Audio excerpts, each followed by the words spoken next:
Qué semana esta, ¿eh? Una semana difícil, una semana complicada. Y los tiempos van siendo cambiantes y van trayendo otras complejidades. Lo importante es ya no tener más miedo. Lo importante es tener conciencia. Nosotros en la Argentina hace mucho tiempo que tenemos una crisis de conciencia, que es saber vivir con ciencia. Esa crisis de conciencia nos arrebata la posibilidad de actuar con responsabilidad. Y este es un momento, COVID de por medio, que actuemos con responsabilidad, pero no quiero caer en lo que han dicho ya todo el mundo, desde el gobernador para abajo, basta. Yo quiero mirar y enfocar el problema, como te dije siempre. La realidad es como un prisma que tiene distintas caras y nosotros las vamos girando y vamos observando cada una de ellas. Crisis de conciencia hace que nosotros, en definitiva, no actuemos como debemos actuar. Este es un momento para hacerlo. Entonces, esa responsabilidad que debería invadirnos es la que ahora debe manifestarse con toda fuerza para que cada uno de nosotros siga trabajando, siga esforzándose, siga produciendo, siga alentando a las personas que lo quieren hacer, pero eso sí, cuidándose al máximo, con todas las medidas profilácticas para que nada nos pueda ocurrir. Y si nos ocurre, no nos paralice tampoco el miedo. Lo que hay que hacer es saberse tratar y punto. Hasta aquí llegamos. Esta semana se cumplió un aniversario más de la celebración del Día de la Industria Nacional. Yo recuerdo, seguramente vos también, esa famosa antinomia campo o industria, porque la Argentina claramente siempre fue un país agropecuario. Y es más, siempre el campo salvó a la Argentina de todas las precariedades, de todas las miserias y de todas las pandemias políticas de gobiernos de inexpertos que dejaron ruinas en la Argentina. Fue el campo el que se paró y que sembradíos y sembradíos logramos después grandes cosechas y logramos que la Argentina salga. El otro día hablaba con la presidenta de la Unión Industrial de Salta y le preguntaba esto, ¿no?, de la antinomia entre el campo y la ciudad, y la industria. Ella me decía, yo creo, Jorge, que en todo caso es campo y la industria y el campo. Yo también creo en lo mismo, pero sin embargo, a veces eso no se da. Los industriales en la Argentina tienen que hacer claramente una recomposición del lugar, sobre todo en la Argentina, los que están en la pampa húmeda y en las provincias centrales, y también nosotros acá en Salta, que claramente no somos una provincia industrial. Alguno me dirá, bueno, pero tenemos turismo. No, muchachos, podemos intentar hablar de turismo, pero la industria pesada, esa industria que maneja otro tipo de volúmenes, no la tenemos. Entonces la Argentina ha logrado construir a lo largo de varias décadas una industria que ha sido en algún momento sobresaliente, en otro momento regular y en otro momento pésima, y vivió durante mucho tiempo subvencionada. ¿Por quién? Por el propio Estado y por nosotros mismos. ¿Por qué? En la Argentina no se podía consumir un auto importado, por ejemplo. ¿Por qué? No, porque hay que consumir el Falcon o el Torino, que son autos hechos acá en la Argentina. ¿Y por qué? ¿Por qué no puedo tener el último modelo de auto alemán? ¿Por qué si me gusta, qué sé yo, un auto japonés no lo puedo tener? ¿Cuál es la razón? No, porque produzco acá. Entonces yo estoy condenado, esclavizado a elegir por una industria local porque a un señor se le ocurrió manufacturarlo acá. No, el mundo no se mueve así. Justamente los grandes países del mundo, además de tener una industria floreciente, abren sus puertas para que vengan cualquier producto y compiten. la competencia es el antídoto de lo que puede ser, en definitiva, la decadencia de un país en materia industrial. La competencia nos hace grandes, es el antídoto de la mediocridad. La Argentina no ha logrado construir una industria altamente eficiente en mucho tiempo, salvo algunas grandes excepciones. Y muchos industriales terminaron además vendiendo sus industrias. Grandes industrias cementeras, metalmecánicas y demás desaparecieron del escenario argentino, o si todavía están, ya no pertenecen a familias o personas argentinas. Porque tal vez por múltiples razones, es un problema multicausal. Pero lo que pretendemos hoy, si en verdad queremos tener una industria, es que sea competitiva, y para que sea competitiva debe incorporar tecnología. No debe tener miedo a competir con otros. Debe tener necesariamente calidad. Y además de eso, tiene que tener un sello distintivo que lo haga diferente, original en el mundo. Eso es lo que le falta también a Salta.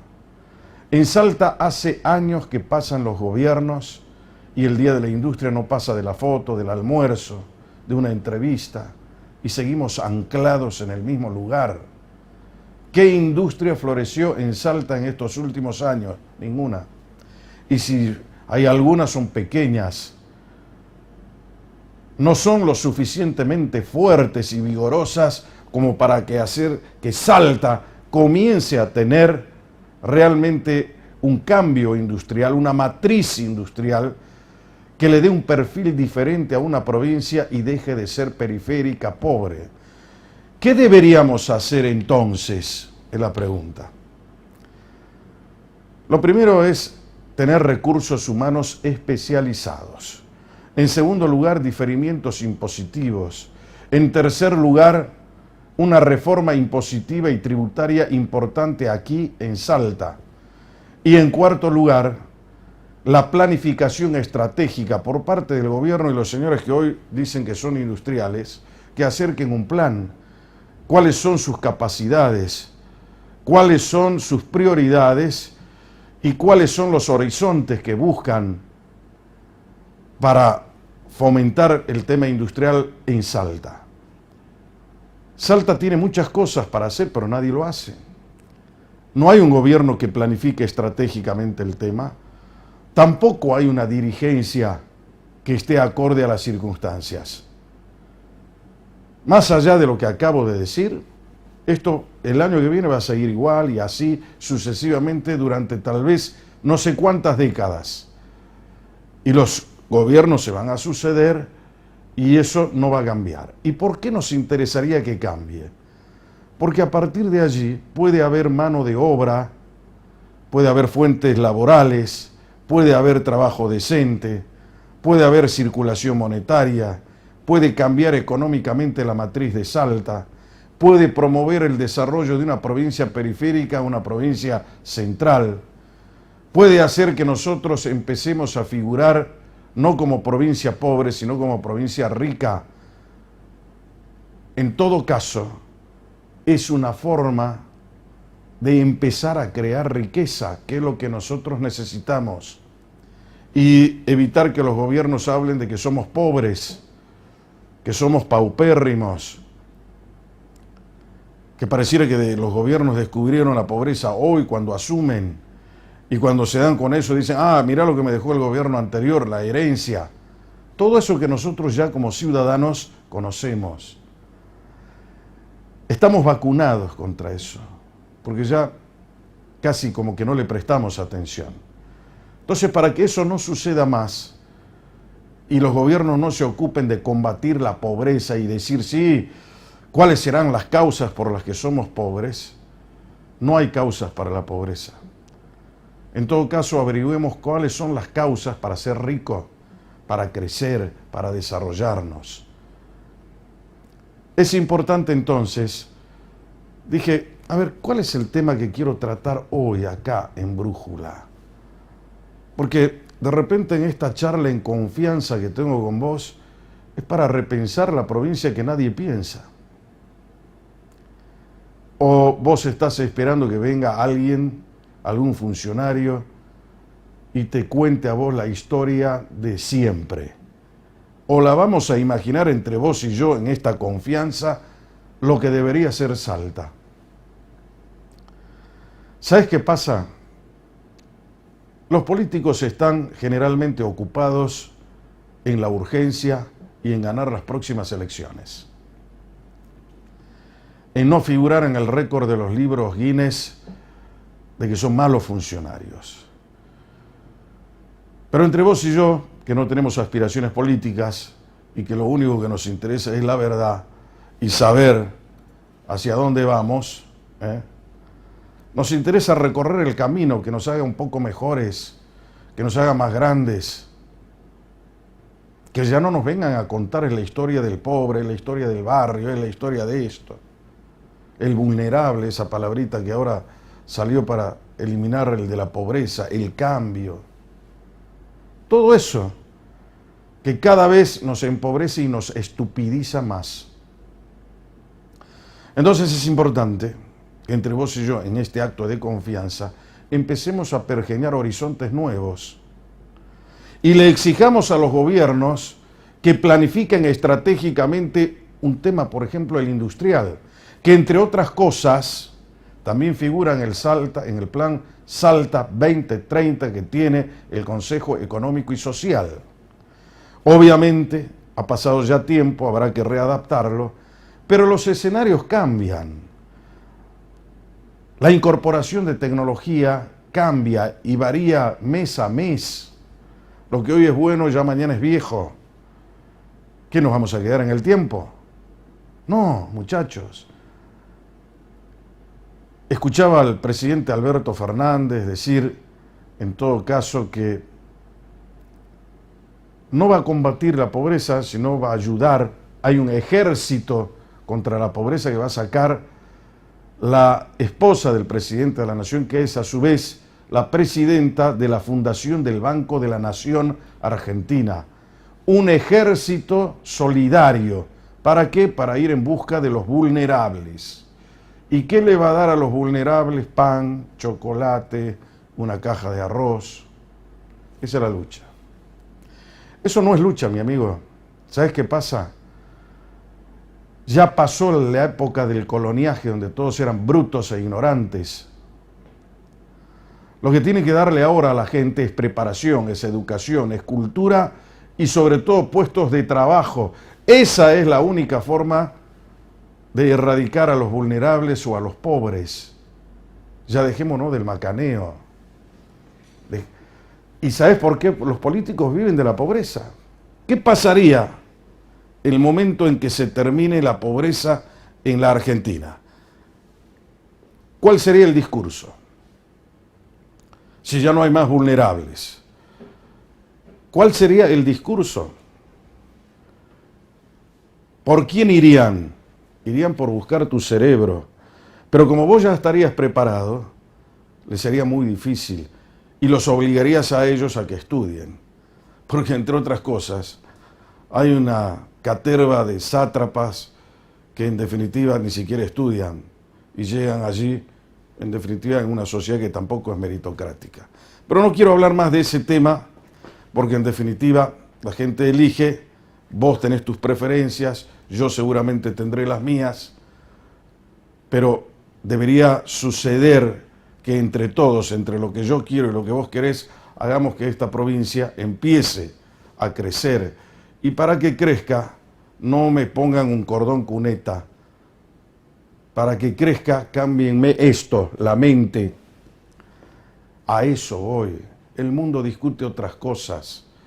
Y a vos un político te va a comprar con un cordón cuneta, con una bolsa de pan, un colchón.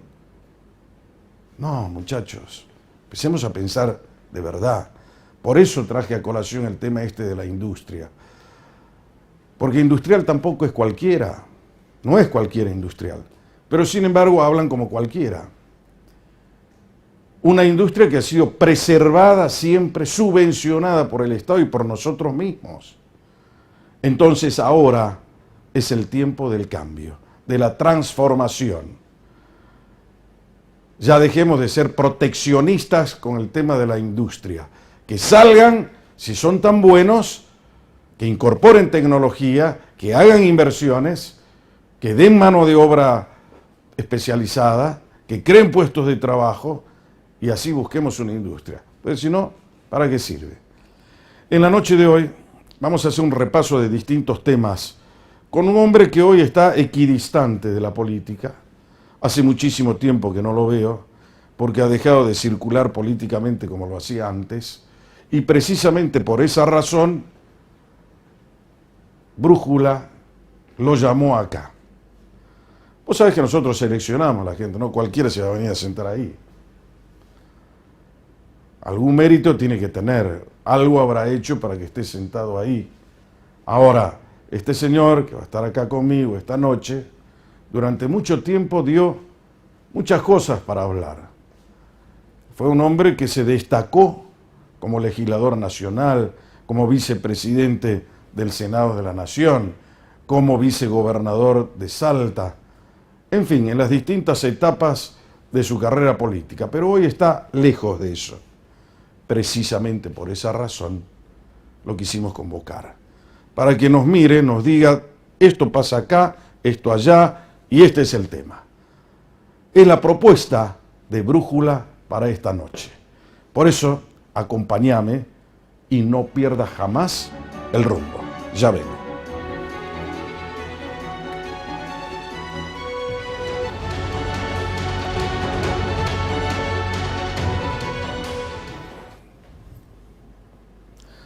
Muy bien, señores, ya estamos de retorno acá en Brújula, Política para no dormir.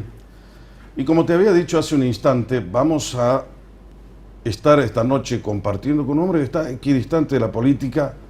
Hace mucho que no lo veo, no sé en qué anda. Se llama Ricardo Gómez Díez. ¿Cómo le va, doctor Ricardo Gómez Díez? ¿Qué tal, Jorge? Tanto tiempo. Hace mucho tiempo. ¿Qué hace hoy usted, doctor Ricardo Gómez Díez? Cuénteme, cuéntele a la gente. No, siempre hay algo para hacer, Jorge. No, me imagino, usted es un hombre inquieto. ¿No? Digamos, a ver,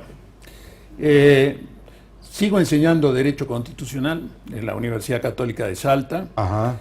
Yo tengo ahí una comisión de alumnos y esto es algo que me gusta, siempre me gustó la docencia. Además... Me imagino no será como Alberto, ¿no? No. Bueno, Alberto apareció con el cuento de que era profesor, no antes, sino ya cuando era candidato a la presidencia de la Nación. Sí, no. Yo tengo, esta es una actividad de hace muchos años. Sí. Además entré por concurso. Y en la Universidad Católica de Salta tenemos un instituto de Derecho Constitucional que lleva el nombre de Facundo de Zuviría. En la Universidad Nacional de Salta yo cesé el 1 de marzo de este año. Yo era profesor por concurso, profesor regular por concurso. De la Nacional de Salta. De la Nacional de Salta. Cuando uno cumple la edad reglamentaria, cesa para dar clase de grado. Yo puedo dar clase de posgrado, nada más ahora. Y después integro en el orden nacional el Comité Ejecutivo de la Asociación Argentina de Derecho Constitucional, que es tal vez, digamos, la institución más representativa de esta rama del derecho en la Argentina. Es incluso el capítulo nacional de la Asociación Iberoamericana de Derecho Constitucional. ¿Quiénes están ahí como para que hay mucha gente de derecho que nos está mirando? Sí, en este momento la preside el profesor Daniel Sapsay, vicepresidente es el profesor Sergio Díaz Ricci de Tucumán. Yo soy vocal. Quiroga Lavie también estaba, creo, ahí, ¿no? En su momento. Sí, por supuesto. Sí. Pedro Néstor Sagüez. Constitucionalistas de CEPA, importantes, tratadistas de derecho constitucional. Ciertamente. Y tiene una estructura federal en diversas provincias importante. Y es una institución muy activa, digamos. Después, yo en el año 2018 concursé un cargo de director de la Agencia de Acceso a la Información Pública. Es un cargo creado por la ley 27.275 de acceso a la información pública, que fue una ley aprobada prácticamente por unanimidad por el Congreso, que marcó una política de Estado en orden a lo que hoy es el gobierno abierto, a garantizarle a los ciudadanos el amplio acceso a toda la información que está en poder del Estado, terminar un poco con este oscurantismo del Estado. Entonces esta ley creó un órgano garante del acceso a la información pública en cada uno de los poderes del Estado. Bueno, yo estoy en el Consejo de la Magistratura, o sea, en el Poder Judicial de la Nación, como director de esta agencia. Es un cargo que se cubrió por concurso, dura mi designación un periodo determinado de tiempo. Yo estoy ¿Usted asumió cuándo ahí? En la mitad de mi periodo. Yo asumí esto el 1 de septiembre del año 2018 y el concurso se hizo en el primer semestre está en la mitad, son 4 años. Son 5 años. 5 años. Ajá. Son 5 años. Bueno, está dedicado a eso ahora. Sí. Entonces la cátedra y el tema de acceso a la información pública, que no es un tema menor, es muy importante institucionalmente hablando para el sistema democrático. ¿No? Si no tenemos eso, es no solamente el oscurantismo, sino un retaseo que todos los ciudadanos deberíamos tener a la información. Sobre todo el periodismo. ¿No? Claro, bueno, sobre este tema en los últimos años se ha avanzado muchísimo, ¿no es cierto? Sobre todo, digamos, a partir del año 2006 hay un caso muy conocido que fue resuelto por la Corte Interamericana de Derechos Humanos, que es el caso Klaus Reger versus Chile. Klaus Reger había pedido información sobre un importante emprendimiento forestal que se estaba por realizar en Chile, que podía afectar el medio ambiente. Y el Estado chileno le daba información absolutamente parcial y fragmentada. Bueno, este caso llegó a la Corte Interamericana y bueno, fue condenado el Estado chileno, esto en el año 2006. A partir de allí hubo un gran cambio en Chile. Hoy el derecho a acceder a la información pública está plenamente garantizado. Y de alguna manera, con este camino que abrió la Corte Interamericana, fue un camino que luego siguió la Corte Suprema de la Nación, a través de fallos muy importantes, la Asociación de Derechos Civiles contra el PAMI, por ejemplo, o el caso de CIPEC contra el Ministerio de Desarrollo Social, por ejemplo. El Ministerio de Desarrollo Social sostenía que la información sobre los beneficiarios de planes sociales era una información reservada, manifestaba que la difusión de esos datos podía estigmatizar a las personas que eran beneficiarios de esos programas sociales. Y bueno, la Corte ha dicho que toda aquella persona que cobre una asignación del Estado por cualquier concepto está cobrando fondos públicos, que son fondos de los ciudadanos. O sea que es una información que cualquier ciudadano tiene derecho a conocerla. Y esto es bueno también porque esto permite el control ciudadano, ¿no es cierto? Bueno, hay varias cosas, ¿no?, que uno puede colegir de eso. Te lo digo a vos, porque una de las cosas por las que me motivan a hacer periodismo es la construcción de ciudadanía. Claro. Y el ciudadano tiene que conocer claramente cuáles son sus derechos. Primero, allanarse a la ley. Quiere decir que uno debe ser legal. Vos no puedes hacer un ciudadano de un ilegal. No, tiene que ser legal. Allanarse a la ley. Y a partir de eso, entender lo que es la Constitución Nacional, cuáles son los derechos ciudadanos y cuáles son las obligaciones. Porque en un país donde te hablan que solamente hay derechos, siempre hay derecho, la ampliación de derechos, pero la obligación consecuente al derecho no existe, entonces no podemos ser ciudadanos. Y cuando además los derechos son para pocos, ya no son derechos, son privilegios. Entonces también hay que entenderlo. ¿Cuándo se recibió usted de abogado? Yo me recibí de abogado en 1982. ¿Dónde se recibió? Yo me recibí acá en Salta, en la Católica de Salta. Yo estudié una parte de la carrera en Buenos Aires Después, por razones de trabajo, me vine a Salta. Yo a los 18 años me fui a Buenos Aires. Empecé a trabajar y estudiar, o sea que tuve que compatibilizar las dos cosas, pero bueno, finalmente me recibí. ¿Y nunca le interesó entrar a la judicatura, por ejemplo? No, la verdad que no, siempre tuve vocación por lo público.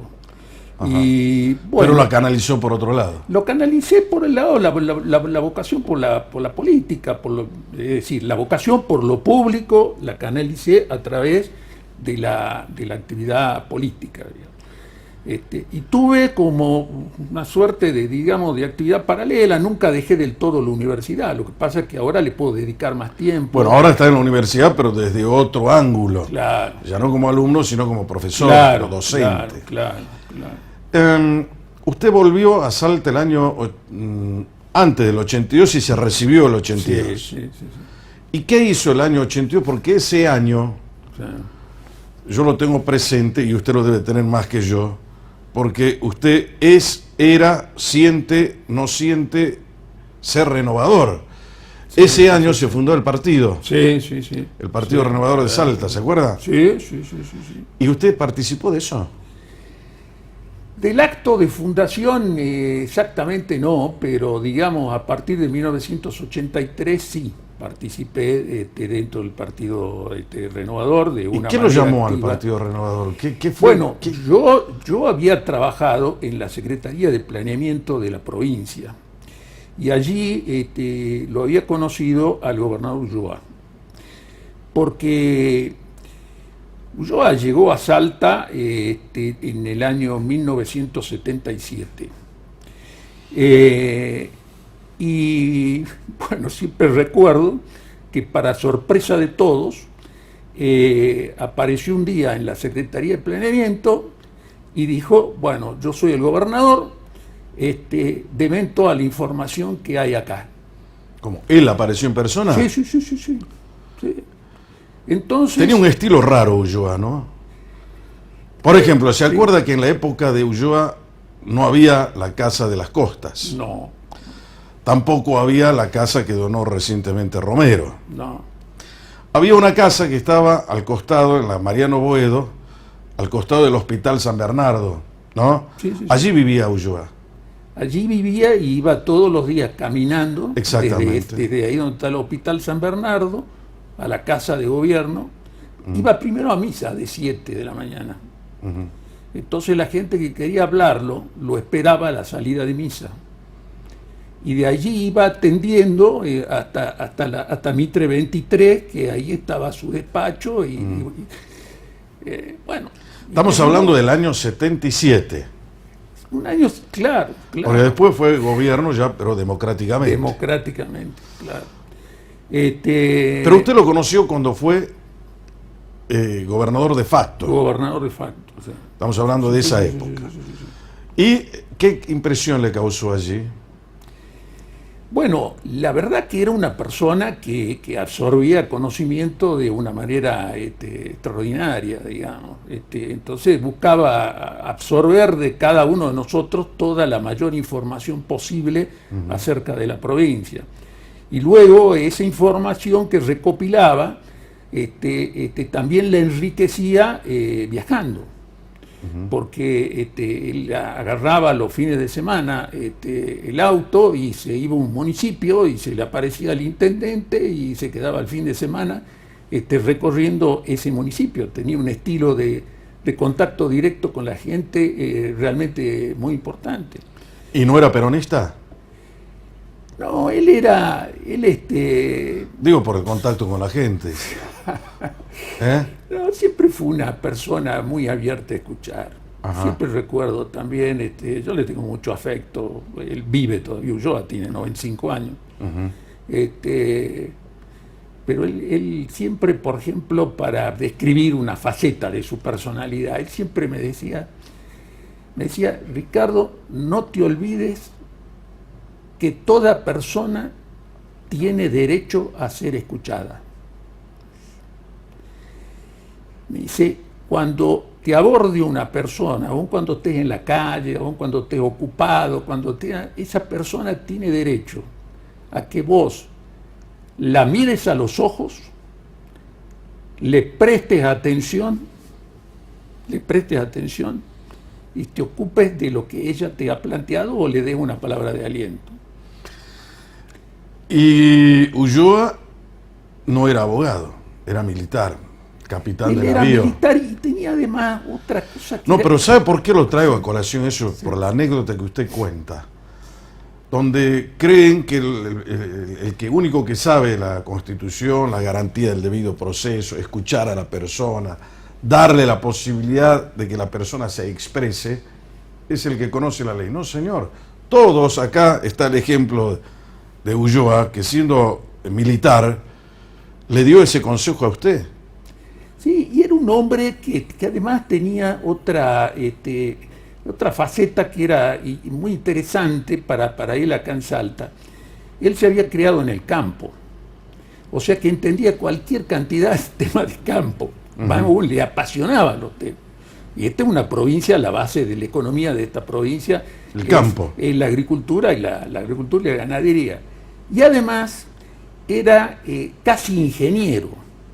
O sea, le gustaba mucho todo el tema de las máquinas y se hacía explicar todo cómo funcionaba.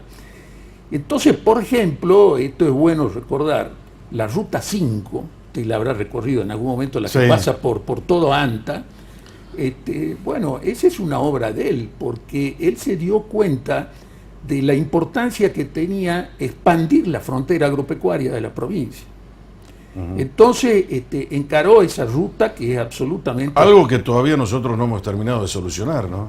No, para nada. Mire, ayer lo escuchaba, hay una firma importante en el norte que se llama Desur, no sé si la sintió nombrar. Sí. Bueno, que es una gran productora de legumbres, ahora creo que tiene también un poco de ganadería, que está en Tartagal, digamos, en dirección hacia el departamento Rivadavia, pero... Por el 81 creo que está. Bien metido. Sí. No, por el 86. 86. Por el 86, que es Ajá. una ruta inconclusa, digamos. Ajá. Bueno, le escuchaba hablar, bueno. Contaba que la ruta 86, bueno, que sigue llena de pozos, que es prácticamente intransitable. Bueno, el hombre hizo un emprendimiento ahí importante. Hace 20 años que está acá en Salta. Da 400 puestos de trabajo de manera directa. Y él calculaba 1000 puestos de trabajo con los servicios que contrata y demás. O sea que en una provincia donde un bien escaso son los puestos de trabajo, es una cosa muy importante. Y bueno, él hablaba de las dificultades para llegar a este establecimiento, donde además ha hecho una planta procesadora de legumbre, pero él dice que hace mover todo este emprendimiento, que tiene 30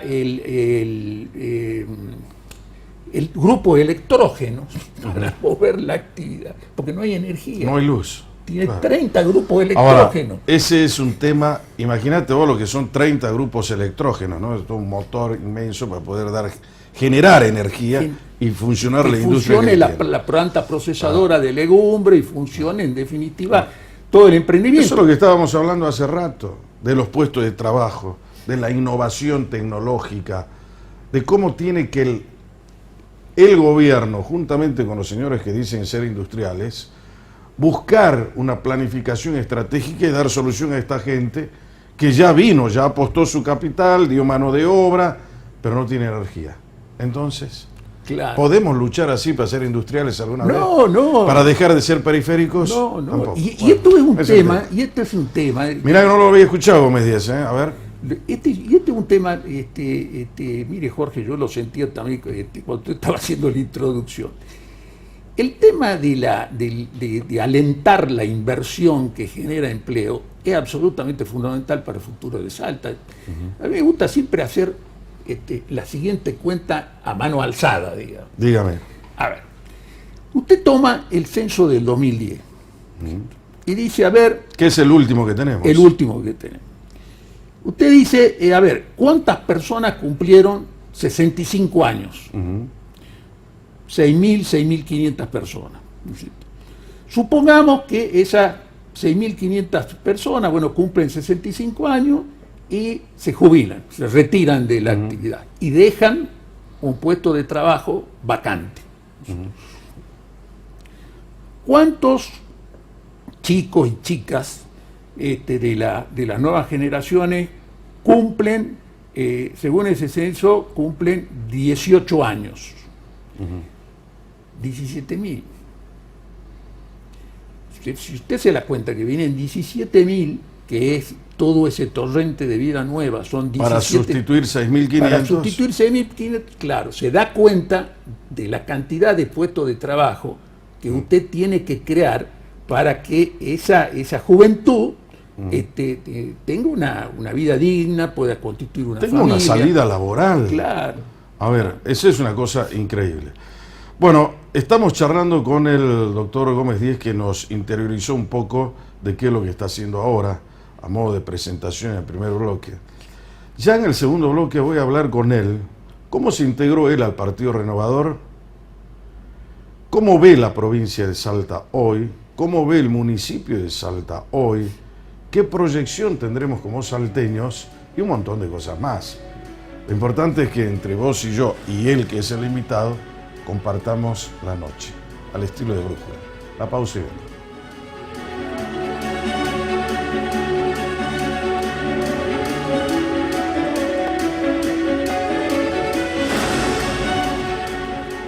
Muy bien, señores, estamos de retorno acá en Brújula, Política para no dormir. Ricardo Gómez Díez, abogado y a la sazón un hombre experimentado en política, ha ocupado muchos cargos, desde vicegobernador, vicepresidente del Senado, un hombre que estuvo en el Partido Renovador, presidente del Partido Renovador. Sí. ¿Cuánto tiempo fue presidente del partido? Fui un par de veces, digamos, porque nosotros teníamos una buena costumbre que era, no había reelección.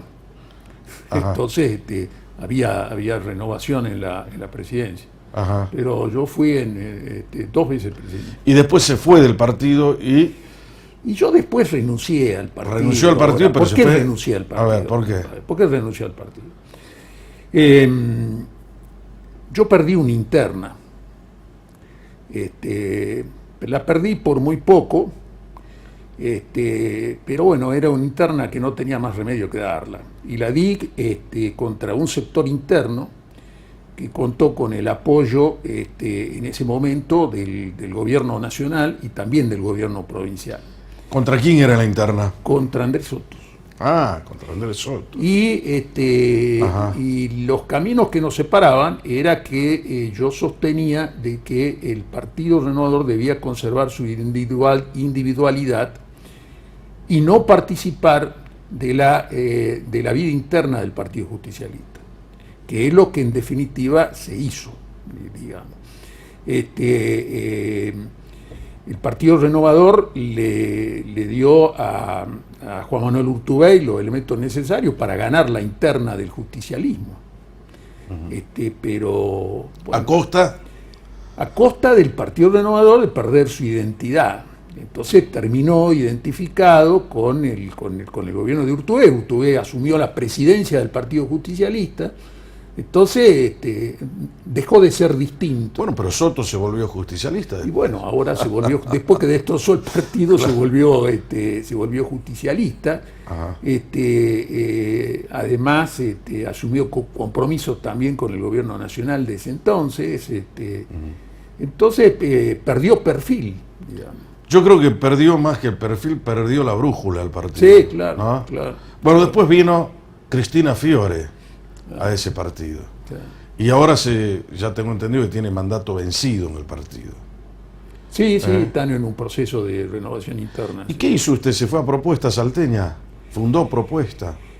Me fui a Propuesta Salteña porque ahí había gente que quería mantener... El propio Ulloa se fue a Propuesta Salteña. Sí, claro. Estamos hablando del capitán Ulloa. Sí. ¿No? Sí. Y bueno, después yo me retiré de la política activa, digamos. ¿No quiere volver a la política? ¿Sigue usted en el partido o ya no? No. Pues en su momento usted era el presidente de la convención. De la convención del partido de Propuesta Salté. Sí.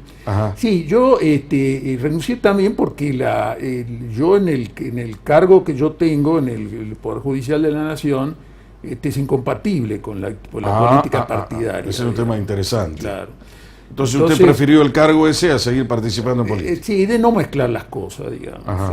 Además yo ya había, digamos, no iba a ser candidato a nada. Yo ya me retiré de la política activa en orden a la candidatura. También. Perfecto. Eso es lo que yo quería que Ricardo Gómez de este cuente a vos. Se retiró de la... Por eso, cuando hicimos la presentación, dije eso. ¿Por qué? Porque tal vez él, con la experiencia que le reconozco, de hombre político, de dirigente político, de trayectoria, de hombre de derecho, de constitucionalista, a contarnos y mirar por dónde deberíamos transitar un camino que sea legítimo, legal, institucional, correcto. Salta hoy tiene un gobierno provincial que casi no tiene demasiada oposición, prácticamente no tiene oposición. En el municipio de Salta hay una cosa medio parecida en apariencia. Pues si vos te vas al Consejo Deliberante, usted también ha sido un hombre que... Fue concejal usted también. No, conoce perfectamente cómo se mueve el Consejo. Los concejales, en definitiva, tienen una mala relación con la intendente de la ciudad. Entonces, por ahí están esos distanciamientos y esas diferencias. ¿Cómo ve con esa equidistancia que le da no pertenecer a ningún partido político, como ciudadano, cuya calidad obviamente la tiene, el gobierno de Salta? ¿Qué análisis haría breve, sucinto, como para entender lo que nos está pasando? Sí, yo le diría que más de lo que podría hablarles de la provincia en general, de lo cual está involucrado el tema del gobierno, digamos. El gobierno nacional. Del gobierno nacional y bueno, claro. Y desde luego también el gobierno provincial.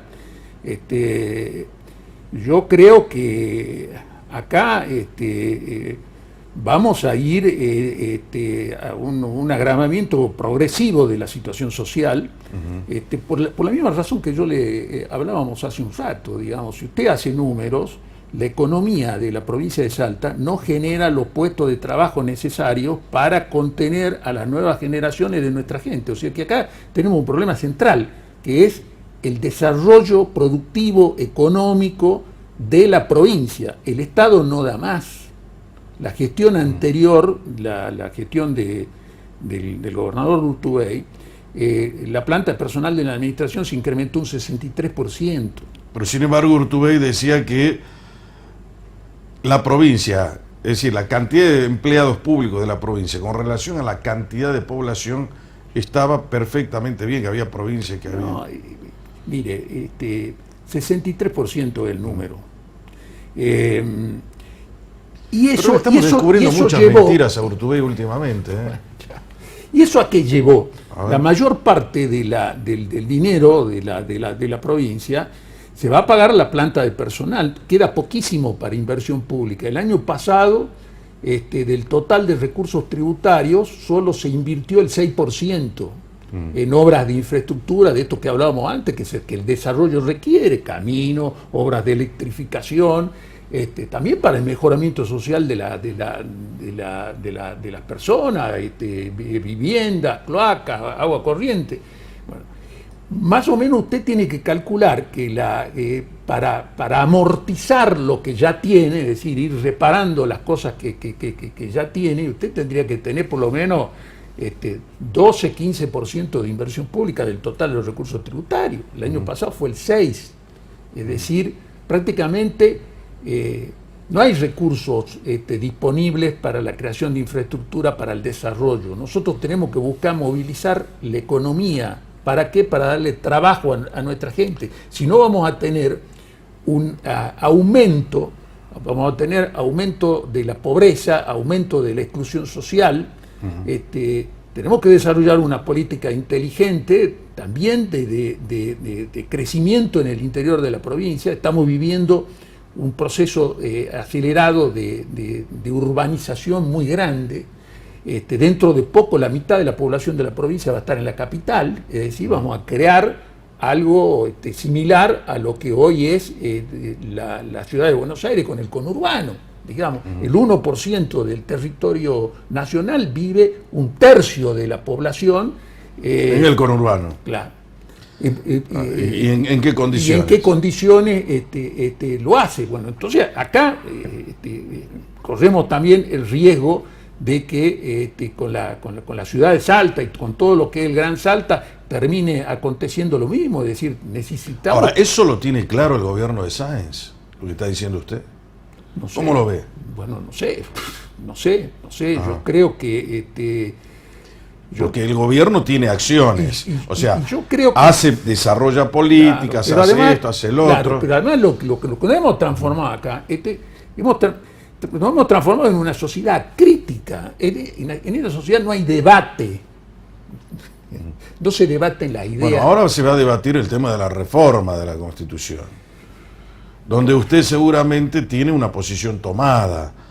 Debe saber usted, como hombre constitucionalista que es, lo que significa una reforma constitucional, en qué términos se puede hacer, cuál es el grado de consensos sociales que se tiene para buscar una reforma, cómo nos moviliza a los salteños una reforma de la Carta Magna Provincial. Exactamente, claro. ¿Con qué finalidad lo estamos haciendo? ¿Vamos a cumplir realmente los imperativos que tenemos en mira para reformarla?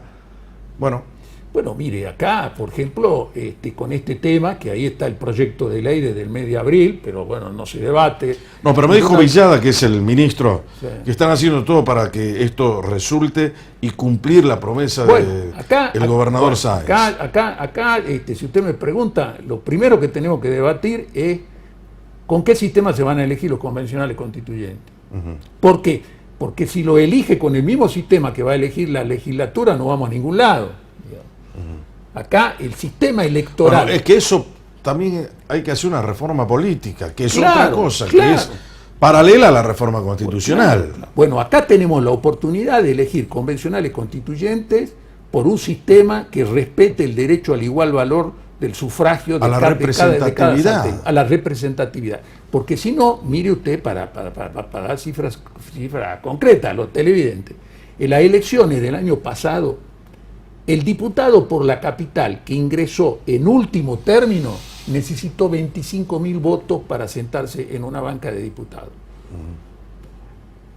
En algún lugar del interior con 500 votos usted se sentaba en una banca de diputados. En la elección del 2017 de senadores, el senador por la capital necesitó 101.000 votos para ser senador por la capital, y en el interior entró un senador con 358 votos. Claro. ¿Cuál es el grado, la diferencia de representatividad? Entonces por eso, puede ser una parodia a la constituyente, porque si vamos a elegir convencionales con este sistema, está cantada la elección. ¿Y cómo debería ser, según su visión? Bueno, se pueden hacer distrito único, se pueden hacer secciones electorales comprensivas de las diferentes regiones de la provincia y elegir convencionales de acuerdo a la cantidad de población, digamos, para que sea realmente representativa la convención constituyente. Y legítima. Y legítima. Porque si tiene representatividad va a ser legítima. Claro. ¿No? Pues si no, está huérfana de esa representatividad. Claro, y esto son historias que ya la hemos vivido, digamos. La última reforma constitucional fue esa reforma constitucional expres del año 2003, que era la reelección de Juan Carlos Romero. Y esto es bueno recordarlo, porque si no se pierden los pueblos, pierden la memoria también. Acá, un día martes, sobre tablas, es decir, de manera sorpresiva, el bloque oficialista de aquel entonces dijo: señores, vamos a reformar la Constitución, acá está el proyecto declarando la necesidad de la reforma de la Constitución. Entonces, los otros diputados dijeron: bueno, pero lo vamos a analizar. No, acá nosotros tenemos los 2 tercios, esto se trata sobre tabla, es decir, se trata ya, ese martes a la noche aprobaron el miércoles le comunicaron la media sanción al Senado, el jueves se reunió el Senado, aprobó la ley declarativa de la necesidad de reforma y a la noche se promulgó la ley, es decir, en 48 horas reformaron la Constitución. Y de ahí se eligieron los convencionales con un sistema electoral, que es el actual, que es un sistema tramposo. Entonces, lo que nos oponíamos a la reelección, que usted se recordará, se constituyó Unidos por Salta, sí, que agrupaba gente de distintos sectores políticos, justicialistas, radicales, renovadores, para ir por el no a la reforma. No a la reforma, que quería decir además la reelección. Que quería decir la reelección. Fue una elección en la cual con muy pocos medios y recursos prácticamente empatamos, pero claro, abrumadora mayoría de los convencionales estaban con la reelección electos por un sistema que es tramposo, digamos. Le voy a poner un ejemplo. Hay 13 departamentos de la provincia que son uninominales, es decir, eligen un solo convencional constituyente o un solo diputado. En esos 3 departamentos, el Frente Romero Guayar, que iba por la reelección, sacó 20.000 votos. Unidos por Salta sacó 15.000 votos. ¿Qué diferencia había? 5.000 votos. ¿Cuántos convencionales constituyentes tenía el Frente Romero Guayar? 12. ¿Cuántos convencionales constituyentes tenía lo que habían sacado 5.000 votos menos? Uno. Entonces, nada, ¿cómo no hay una es convención constituyente, claro, con esas reglas? Entonces, bueno, con esas... por eso esto es importante lo que dice Gómez Díez, como para tenerlo en cuenta, y sobre todo la gente del gobierno que quiere cumplir la palabra empeñada del gobernador puede hacerlo. Se nos pasó una hora charlando, no lo sentimos. Bueno, me gustó que esté acá, doctor Gómez Díez. Bueno. Cuando quiera hablamos otros temas de la reforma que también son interesantes. Porque mire, en esta sociedad, mire, me tengo que ir ya. Mire, lo que falta es debate. Eso es lo que falta, además en democracia. Señores, si no quieren jamás perder el rumbo, brújula, como siempre te digo, para jamás perder el rumbo. Hasta la próxima semana.